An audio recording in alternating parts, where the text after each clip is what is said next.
Hi friends, ನಾವು ಇವತ್ತು ಈ ಒಂದು ವಿಡಿಯೋದಲ್ಲಿ ಬೀನ್ಸ್ ಹುರುಳಿಕಾಯಿ ಬೆಳೆಯನ್ನು ಹೇಗೆ ಬೆಳೆದಿದ್ದಾರೆ, ಹೇಗೆ ಬೆಳಿಬೇಕು, ಯಾವ ರೀತಿಯಾದಂತಹ ಮುಂಜಾಗ್ರತಾ ಕ್ರಮಗಳನ್ನು ತೆಗೆದುಕೊಳ್ಳಬೇಕು, ಯಾವ ರೀತಿಯಾದಂತಹ ವಾತಾವರಣ ಕಲ್ಪಿಸಬೇಕು ಅನ್ನೋದನ್ನು ಮುಂತಾದ ವಿವಿಧ ರೀತಿಯಲ್ಲಿ ನಾವು ಈ ಬೀನ್ಸ್ ಬೆಳೆಯನ್ನು ಬೆಳೆದಿರುವಂತಹ ರೀತಿಯನ್ನು ನಾವು ಈ ವಿಡಿಯೋದಲ್ಲಿ ತಿಳ್ಕೊಳ್ಳೋಣ ಫ್ರೆಂಡ್ಸ್.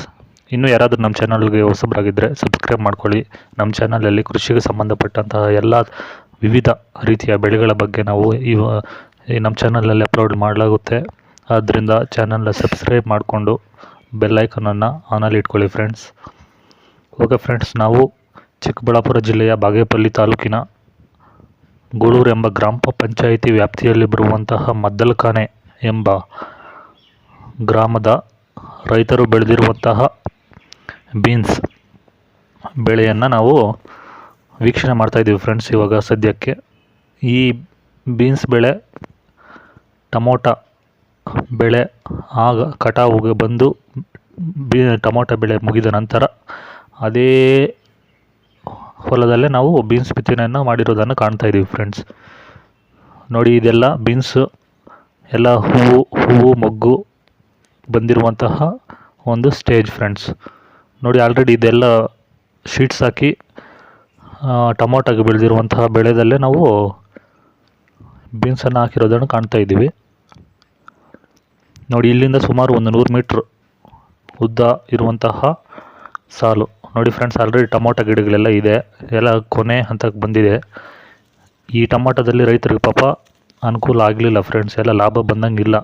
ಯಾಕಂದರೆ ಬೆಲೆ ಇದ್ರೂ ಸಹ ಅದು ಇಳುವರಿ ಬರ್ದಿರ ರೋಗಗಳು ಬಂದುಬಿಟ್ಟು ಎಲ್ಲ ಬೆಳೆ ಫೇಲ್ಯೂರ್ ಆಗದ ಕಾರಣದಿಂದ ರೈತರಿಗೆ ಸಾಕಷ್ಟು ಲಾಭ ಸಿಕ್ಕಿರಲ್ಲ ಫ್ರೆಂಡ್ಸ್. ಅದೇ ಟೊಮೊಟೊ ಬೆಳೆ ಬೆಳೆದಿರುವಂತಹ ಬೆಡ್ಡುಗಳಿಗೆ ನಾವು ಬೀನ್ಸ್ ಬೆಳೆದಿರುವಂಥದ್ದು ಕಾಣ್ಬೋದು. ನೋಡಿ ಫ್ರೆಂಡ್ಸ್, ಎಲ್ಲ ಇಲ್ಲಿ ಹೂವು ಬಿಡ್ತಾ ಇದೆ ಫ್ರೆಂಡ್ಸ್. ಇನ್ನು ಇದು ಬೆಳೆ ಕಟಾವಿಗೆ ಬಂದಿಲ್ಲ, ಇನ್ನು ಚಿಕ್ಕ ಚಿಕ್ಕ ಕಾಯಿಗಳು ಇನ್ನೂ ಬಿಟ್ಟಿಲ್ಲ ಫ್ರೆಂಡ್ಸ್. ನೋಡಿ, ಇನ್ನು ಮೊಗ್ಗಿಂದ ಸಣ್ಣದಾಗಿನ್ನ ಬೀನ್ಸ್ ಬಿಡ್ತಾ ಇದೆ. ನೋಡಿ, ಇಲ್ಲೆಲ್ಲ ಹೂವು ಗೊಂಚಲು ಬಿಡ್ತಾ ಇದೆ.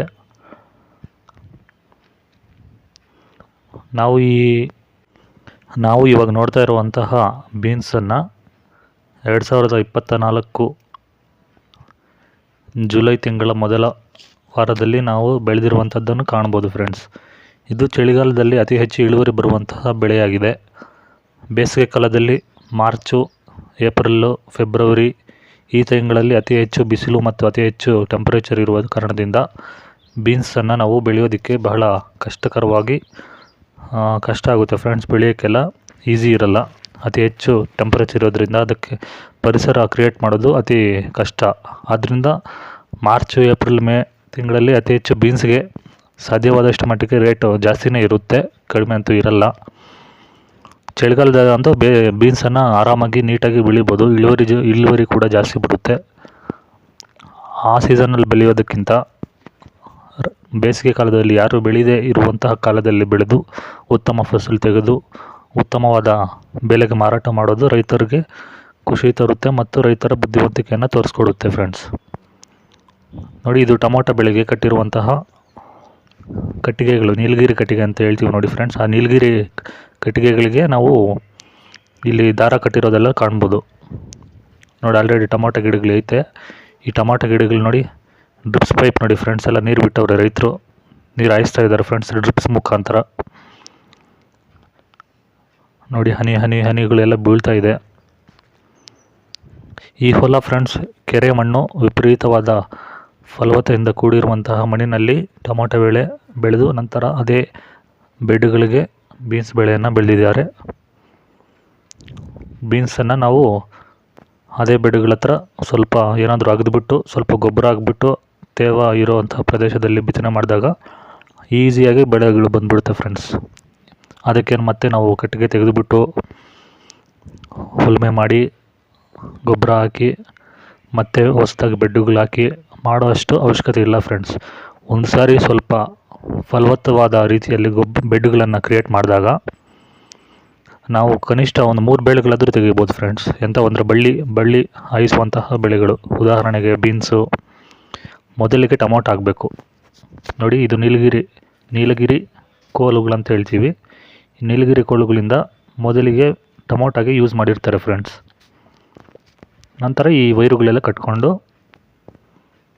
ಉದ್ದವಾಗಿ ವೈರುಗಳು ಕಟ್ಕೊಂಡು ಇದಕ್ಕೆ ನಾವು ಬಳ್ಳಿಗಳನ್ನು ಹಬ್ಬಿಸ್ಬೋದು.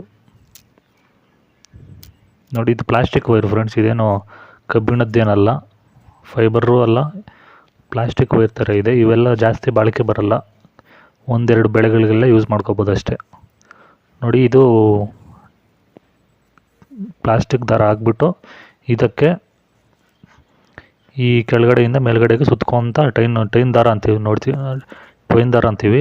ಆ ದಾರನ ಈ ದಾರಗಳಿಗೆ ಸುತ್ತಿರೋದು ಫ್ರೆಂಡ್ಸ್. ಸುತ್ತಿಬಿಟ್ಟು ಇದಕ್ಕೆ ಬೀನ್ಸನ್ನು ಆರಾಮಾಗಿ ಬಳ್ಳಿಗಳನ್ನು ಹಬ್ಬಿಸ್ಬೋದು ಫ್ರೆಂಡ್ಸ್.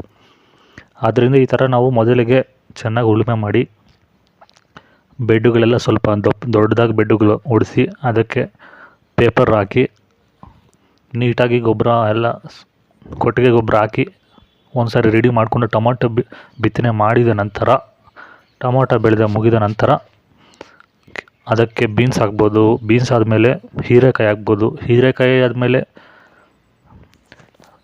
ಈ ಬಾಟ್ಲ್ ಗಾರ್ಡ್ ಅಂತೀವಿ ನೋಡಿ ಫ್ರೆಂಡ್ಸ್, ಕಹಿ ಆಗಿರುತ್ತಲ್ವ, ಅದು ಹಾಕ್ಬೋದು. ಅದೂ ಆಗಿಲ್ಲ ಅಂದರೆ ಸೌತೆಕಾಯಿ ಹಾಕ್ಬೋದು. ಈ ಥರ ವಿವಿಧ ನಾನಾ ರೀತಿಯಂಥ ಬಳ್ಳಿ ತರಕಾರಿಗಳನ್ನು ನಾವು ಒಂದೇ ಒಂದು ಹೊಲದಲ್ಲಿ ಯಾವುದೇ ಉಳುಮೆ ಮಾಡದಂತೆ ಬೆಳೆಯನ್ನು ಬೆಳಿಬೋದು ಫ್ರೆಂಡ್ಸ್. ಏನಂದರೆ ನಾವು ನೋಡಿ, ಈ ಸಾಲಲ್ಲೆಲ್ಲ ಈ ಕಳೆ ತೆಗಿತಾ ಇರಬೇಕು ಫ್ರೆಂಡ್ಸ್. ನೀಟಾಗೆಲ್ಲ ಕಳೆ ತೆಗಿತಾ ಇದ್ದರೆ ಬೆಳೆ 3 ಬೆಳೆ, ಕನಿಷ್ಠ 3 ಬೆಳೆ ಆದರೂ ತೆಗಿಬೋದು. ನೋಡಿ, ಗೊಬ್ಬರ ಹಾಕಿರೋದೆಲ್ಲ ಇದು ವೈಟ್ ಪ್ಯಾಚಸ್ ಇರೋದೆಲ್ಲ ಗೊಬ್ಬರ ಹಾಕಿರೋದು, ರಾಸಾಯನಿಕ ಗೊಬ್ಬರ. ಯಾವ್ದು ಹಾಕಿದಾರೋ ರೈತರು ಪ್ರಸ್ತುತ ಇಲ್ಲಿ ಹೊಲದಲ್ಲಿ ಇಲ್ಲ ಕೇಳೋಣಂದರೆ, ಈ ಗೊಬ್ಬರದಿಂದ ಬೆಳೆಗಳು ತೆಗಿಬೋದು ಫ್ರೆಂಡ್ಸ್. ನೋಡಿ, ಪೇಪರೆಲ್ಲ ಕಿತ್ತೋಗಿದೆ, ಯಾಕಂದರೆ ಒಂದು ಬೆಳೆ ಮುಗಿದೋಗಿದೆ, ಇದು 2ನೇ ಬೆಳೆ, ಆದ್ದರಿಂದ ನೀಟಾಗಿರಲ್ಲ ಫ್ರೆಂಡ್ಸ್. ನೋಡಿ, ಸೆಂಟ್ರಲ್ಲೆಲ್ಲ ಬಯಲು ಪ್ರದೇಶದಲ್ಲಿ ಹುಲ್ಲು ಔಷಧಿ ಆದರೂ ಹೊಡಿಬೇಕು. ಹುಲ್ಲು ಔಷಧಿ ಹೊಡೆಯುವಾಗ ಸೈಡ್ಗೆ ಅದು ಸ್ಪ್ರೇ ಆಗದಿರ, ಈ ಬೀನ್ಸ್ ಗಿಡಗಳಿಗೆ ಸಿಂಪಡಿಕೆ ಆಗದಿರ ನಾವು ಸೈಡಲ್ಲಿ ಒಂದು ಪೇಪರು ಅಡ್ಡ ಇಟ್ಕೊಂಡು ಸೆಂಟ್ರಲ್ಲಿ ಹುಲ್ಲು ಔಷಧಿ ಸ್ಪ್ರೇ ಮಾಡಬೇಕು. ವಿಡಿಸೈಡ್ ಅಂತೀವಿ ನೋಡಿ ಫ್ರೆಂಡ್ಸ್, ಅದು ಸ್ಪ್ರೇ ಮಾಡಿದಾಗ ಸೆಂಟ್ರಲ್ಲಿರೋ ಕಳೆ ಎಲ್ಲ ಹೋಗುತ್ತೆ. ಇಲ್ಲಾಂದರೆ ಆಳು ಇಟ್ಕೊಂಡು ಸೆಂಟ್ರಲ್ಲಿರೋದೆಲ್ಲ ಕಳೆ ತೆಗಿಬೇಕು. ತೆಗೆದಾಗ ನಾವು ನೀಟಾಗಿ ಒಳಗಡೆ ಓಡಾಡ್ಕೊಂಡಿರೋದಕ್ಕೆಲ್ಲ ಫ್ರೀಯಾಗಿರುತ್ತೆ, ಯಾವುದೇ ಹುಳ ಇಳ್ದಿರ. ನೋಡಿ, ಇಲ್ಲೆಲ್ಲ ತೆಗೆದವ್ರು ನೋಡಿ ಫ್ರೆಂಡ್ಸ್, ಎಲ್ಲ ಕಳೆ ತೆಗೆದವ್ರೆ. ಈ ಥರ ಆಳು ಇಟ್ಕೊಂಡು ಕಳೆ ತೆಗಿಬೇಕು. ಬೀನ್ಸ್ ಕೀಳೋವಾಗ ನಮ್ಗೆ ಆರಾಮಾಗಿ ಕೀಳ್ಕೊಬೋದು. ಮೇಲ್ಗಡೆ ಬೀನ್ಸ್ ಬಿಟ್ಟಾಗ ನಾವು ಕೆಳಗಡೆ ನೋಡ್ಕೊಂಡು ಓಡಾಡೋದಕ್ಕಾಗಲ್ಲ, ಆದ್ದರಿಂದ ನೀಟಾಗಿದ್ದರೆ ತೆಗಿಬೋದು ಫ್ರೆಂಡ್ಸ್. ನೋಡಿ, ಇದು ಬೀನ್ಸು. ಮೊನ್ನೆ ನೋಡಿದಾಗ ನಾವು ಬೀನ್ಸ್ ಅದು ಮೊಗ್ಗು ಬಿಟ್ಟಿತ್ತು. ಇವಾಗ ಬೀನ್ಸ್ ಆಗಿರುವಂತಹ ಬೀನ್ಸ್ ದೊಡ್ಡದಾಗಿ ಆಗಿರುವಂತಹ ಬೆಳೆ ನೋಡಿ ಫ್ರೆಂಡ್ಸ್. ಮೊನ್ನೆ ವಿಡಿಯೋಗೂ ಇವಾಗ ವಿಡಿಯೋಗೂ ಸ್ವಲ್ಪ ಗಿಡಗಳು ಜಾಸ್ತಿ ದೊಡ್ಡದಾಗಿದೆ, ಬಳ್ಳಿಗಳೆಲ್ಲ ಹಬ್ಕೊಂಡಿದೆ. 2 ಸಾಲಿನ ಮಧ್ಯದಲ್ಲಿ ಕಳೆಯೆಲ್ಲ ತೆಗೆದಿದ್ದಾರೆ. ಸಾಲಿನ ಮಧ್ಯೆ ಕಳೆ ತೆಗೆದಿದ್ದಾರೆ. ಹೂಗಳು ಬಿಡ್ತಾ ಇದೆ, ಬಳ್ಳಿ ಹಬ್ತಾ ಇದೆ, ಕಾಯಿಗಳು ಬಿಡ್ತಾ ಇದೆ, ಮೊಗ್ಗುಗಳು ಬಿಡ್ತಾ ಇದೆ. ರೇಟ್ ಅಂತೂ ಎಷ್ಟಿದೆಯೋ ಸದ್ಯಕ್ಕೆ ಗೊತ್ತಿಲ್ಲ. ಬೀನ್ಸ್ ರೇಟು ಕಡಿಮೆ ಇರ್ಬೋದು ಫ್ರೆಂಡ್ಸ್, ಯಾಕಂದರೆ ಮಳೆಗಾಲದಲ್ಲಿ ಬೀನ್ಸನ್ನು ಎಲ್ಲೇ ಹಾಕಿದ್ರೂ ಬೀನ್ಸನ್ನು ಆರಾಮಾಗಿ ಬೆಳಿಬೋದು. ಯಾವ ಬೆಳೆ ಕಷ್ಟದಿಂದ ಬೆಳೆಯೋಕ್ಕೆ ಕಷ್ಟಪಡಬೇಕಾಗುತ್ತೋ ಅದನ್ನು ನಾವು ಕೈಗೆ ಫಸಲನ್ನು ತೆಗೆದುಕೊಳ್ಳೋದಕ್ಕೆ ಯಾವುದೇ ಕಷ್ಟದಿಂದ ಬಂದರೆ ಅಂತಹ ಬೆಳೆಗಳಿಗೆ ನಾವು ಆರಾಮಾಗಿ ಬೆಲೆ ಪಡ್ಕೋಬೋದು. ಜಾಸ್ತಿ ರೇಟು ಸಿಗುತ್ತೆ. ಯಾವ ಬೆಳೆ ಈಸಿಯಾಗಿ ಯಾವುದೇ ಕಷ್ಟ ಇಲ್ದಿರ ಭೂಮಿಗೆ ಹಾಕ್ಬಿಟ್ಟ ತಕ್ಷಣ ಅದು ಆಟೋಮೆಟಿಕ್ಕಾಗಿ ಬಂದ್ಬಿಡುತ್ತೋ, ಬೇಸಿಕ್ ನೀಡ್ಸ್ ಇದ್ದರೆ ಸಾಕು, ಅಂಥ ಬೇಸಿಕ್ ನೀಡ್ಸಿಂದ ಯಾವುದೇ ಬೆಳೆಗಳು ಈಸಿಯಾಗಿ ಬಂದ್ಬಿಡುತ್ತೋ ಅಂಥ ಬೆಳೆಗಳಿಗೆ ಸ್ವಲ್ಪ ರೇಟ್ ಅನ್ನೋದು ಕಡಿಮೆ ಇರುತ್ತೆ ಫ್ರೆಂಡ್ಸ್. ನೋಡಿ ಹೀರೆಕಾಯಿ ಎಲ್ಲ ಬೀನ್ಸ್ ಎಲ್ಲ ಆಗೈತೆ, ಎಲ್ಲ ಬೆಳೆದು ಮೂರು ನೋಡಿ ಇದೆಲ್ಲ ಗುಂಚಲೆಲ್ಲ ಬಿಡ್ತಾ ಇದೆ. ನೋಡಿ ಇದೆಲ್ಲ ಬೀನ್ಸ್ ಕಿತ್ತು ಮಾರಾಟ ಮಾಡುವಂಥ ಸ್ಟೇಜ್ ಬಂದಿದೆ. ಆದರೂ ಇವ್ರು ಯಾರೋ ಕೀಳ್ತಾ ಇದ್ದಾರೆ ಫ್ರೆಂಡ್ಸ್. ಬಲ್ತೋದ್ರೆ ಮತ್ತೆ ಅದು ವೇಸ್ಟ್ ಆಗುತ್ತೆ. ಒಳಗಡೆ ಇರೋ ಬೀಜ ಎಲ್ಲ ಬಲ್ತೋದ್ಮೇಲೆ ಅದು ಮಾರ್ಕೆಟ್ಗೆ ಯೂಸ್ ಆಗಲ್ಲ. ಅದಕ್ಕೆ ಸೂಕ್ತವಾದ ಸ್ಟೇಜಲ್ಲೇ ನಾವು ಕಾಯಿಗಳನ್ನು ಮಾರಾಟ ಮಾಡೋದು ಸೂಕ್ತ. ಈ ಬೀನ್ಸ್ ಬೆಳೆಗೆ ನಾವು ನಿತ್ಯ ಯಾವುದೇ ಹುಳ ಬೀಳ್ದಿರ, ಕಾಯಿಗಳು ಹೂಜಿ ಹೊಡಿದಿರ ನಿತ್ಯ ನಾವು ಔಷಧಿಯನ್ನು ಹೊಡಿಬೇಕಾ ಬೇಡವ ಅನ್ನೋದು ನಾವು ಅಬ್ಸರ್ವೇಷನಲ್ಲಿ ಇಟ್ಕೋಬೇಕು.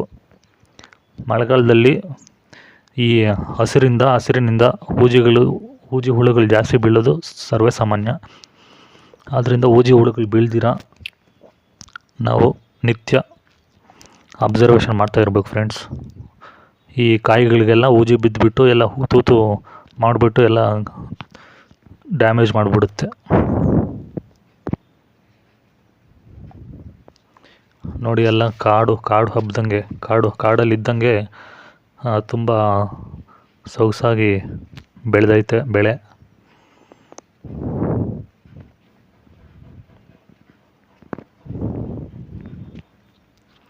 ಈ ಬೆಳೆ ಬಂದು ಮೊದಲಿಗೆ ಹೇಳ್ದಂಗೆ ಫ್ರೆಂಡ್ಸ್, ಬಾಗೇಪಲ್ಲಿ ತಾಲೂಕು, ಚಿಕ್ಕಬಳ್ಳಾಪುರ ಜಿಲ್ಲೆ, ಗೂಳೂರು ಎಂಬ ಹೋಬಳಿಯಲ್ಲಿ, ಚಿನ್ನಕಾಯಲಪಲ್ಲಿ ಎಂಬ ಗ್ರಾಮದಲ್ಲಿ ಚಿನ್ನಕಾಯಲಪಲ್ಲಿ ಗ್ರಾಮದ ಪಕ್ಕದ ಹೊಲದ ಮದ್ದಲಖಾನೆ ಎಂಬ ಗ್ರಾಮಸ್ಥ ರೈತ ಬೆಳೆದಿರುವಂತಹ ಬೆಳೆ. ಸುಮಾರು 1 ಎಕರೆ ಪ್ರದೇಶದಲ್ಲಿ ಬೆಳೆದಿದ್ದಾರೆ. ಇದು 1ನೇ ಬ್ಯಾಚ್ ಫ್ರೆಂಡ್ಸ್. ನೋಡಿ ಎಲ್ಲ ನೀಲಗಿರಿ ಕಟ್ಟಿಗೆಗಳಿಗೆಲ್ಲ ಮೇಲ್ಗಡೆ ಹಬ್ಬಿಕೊಂಡು ಮೇಲ್ಗಡೆವರೆಗೂ ಹೋಗ್ಬಿಟ್ಟಿದೆ. ಮೇಲ್ಗಡೆ ಕಾಯಿಗಳು ಹೆಂಗೆ ಕೀಳ್ತಾರೋ ಏನೋ ದೇವ್ರಿಗೆ ಗೊತ್ತು. ನೋಡಿ ಅಲ್ಲಿ ಹುಣಸೆ ಮರಗಳು ಕಾಣಿಸ್ತಾ ಇದೆ ಫ್ರೆಂಡ್ಸ್, ಅಲ್ಲಿವರೆಗೂ.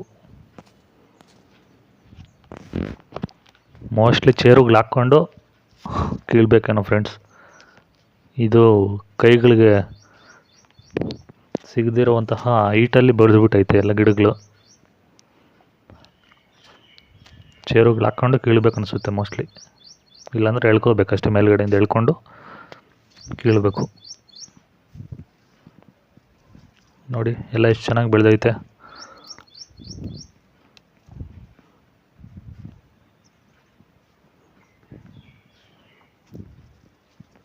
ಬೀನ್ಸ್, ಈ ತೋಟಕ್ಕೂ ಬೀನ್ಸ್ ಮಾರಾಟ ಮಾಡುವಂತಹ ಈ ಲೋಕಲ್ ಮಾರ್ಕೆಟ್ ಇರುವಂತಹ ಸ್ಥಳಕ್ಕೂ ಸುಮಾರು 10 ಕಿಲೋಮೀಟ್ರ್ ಅಂತರ ಇದೆ. ಇಲ್ಲಿ ದಿನನಿತ್ಯ ಆಳುಗಳು ಇಟ್ಕೊಂಡು ಬೀನ್ಸನ್ನು ಕಿತ್ತಿ ಆಟೋವನ್ನು ಕರೆಸಿ, ಆಟೋ ಬಾಡಿಗೆ ಕನಿಷ್ಠ ಒಂದು 500 ರೂಪಾಯಿ ಆದರೂ ಇರುತ್ತೆ ಫ್ರೆಂಡ್ಸ್. ಒಂದು ಟ್ರಿಪ್ ಹೊಡಿಯೋದಕ್ಕೆ 3 ಚಕ್ರ ಆಟೋ ಆದರೆ ಒಂದು 500 ರೂಪಾಯಿ ಇರುತ್ತೆ. ಯಾವುದಾದ್ರೂ ಬೊಲೆರೋನೋ ಟಾಟಾ ಎಸಿನೋ ಮಾಡಿದ್ರೆ ಒಂದು 700 800 ರೂಪಾಯಿ ಬಾಡಿಗೆ ಇರುತ್ತೆ.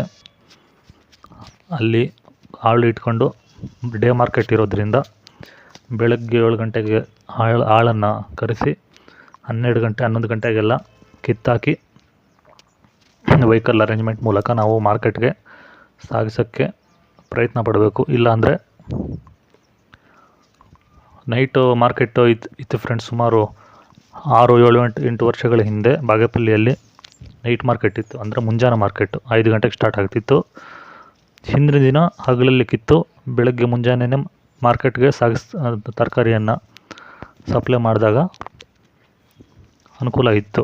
ಡೇ ಮಾರ್ಕೆಟ್ ಇರೋದ್ರಿಂದ ಹಗಲಲ್ಲೇ ಕೀಳಬೇಕು, ಹಗಲಲ್ಲೇ ಮಾರ್ಕೆಟ್ಗೆ ಸಾಗಿಸ್ಕೊಂಡು ಹೋಗಬೇಕು. ಅದು ಸ್ವಲ್ಪ ಅನನುಕೂಲ. ಇನ್ನೊಂದು ಅಂದರೆ ಅನುಕೂಲನೂ ಇದೆ ಫ್ರೆಂಡ್ಸ್. ನೋಡಿ ಈ ಥರ ಸ್ಟೇಜು ಬೆಳೆದೈತೆ ಎಲ್ಲ ಬೀನ್ಸು. ಈ ಸ್ಟೇಜ್ ಬೀನ್ಸ್ಗೆ ನಾವು ಫಸಲು ಬಂದಿದೆ ಅಂತ ಲೆಕ್ಕ.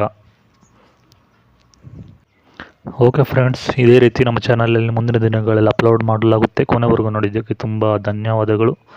ಬಾಯ್, ಮತ್ತೆ ಸಿಗೋಣ.